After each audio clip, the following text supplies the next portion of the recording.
Conformation or limb conformation in a thoroughbred, what do we mean? But basically we're talking about the way the limb leaves the body and the angle that it will hit the ground and the angle that the joints are on, and the alignment of the bones down from the body to the ground. And everyone has their own ideas what's perfect, but basically there are some biomechanical rules, I think, that the range that we accept as what will withstand galloping as an older racehorse is, you know, it basically needs to have enough correctness in terms of being straight to the ground and having a good angle through pastern, having a nice knee that's not back at the knee, that can absorb the shock going fast. When we're breeding thoroughbreds, why later on in their life is it so important for them to be correctly conformed? At high speed, there are huge mechanical forces being placed on the body. Now, of course, there are horses that can run fast with bent legs, and there's no doubt about that. But the forces that they exert on their limbs are not able to be upheld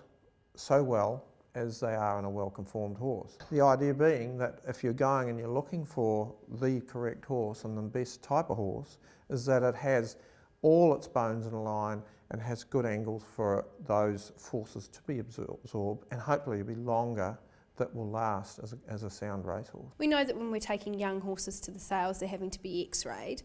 What's so important about these x-rays? I think the whole x-raying thing, it opens a whole lot of extra information to the buyer to see. And I guess what it does is it allows you to see some of the things that have happened during the growth of that yearling, weanling and yearling, and it can eliminate a lot of the things that occur in that process, in that time that they grow,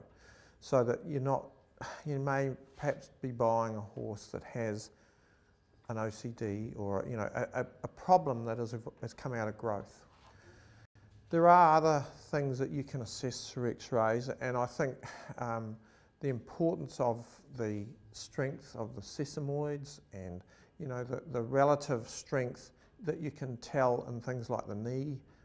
x-rays of the knee, basically how stressed they've been through their preparation,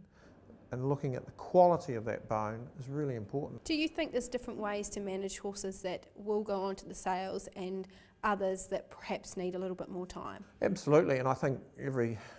stud owner, every stud manager knows, there are certain ones that just aren't going to make that date in the end of January at Karaka, because honestly, it's a lot of pressure on a horse to be presented at its best as of that sale, end of January, beginning of February. And many horses, depending on what, how precocious they may be, or how well grown they are, or if they've had a check through a disease problem,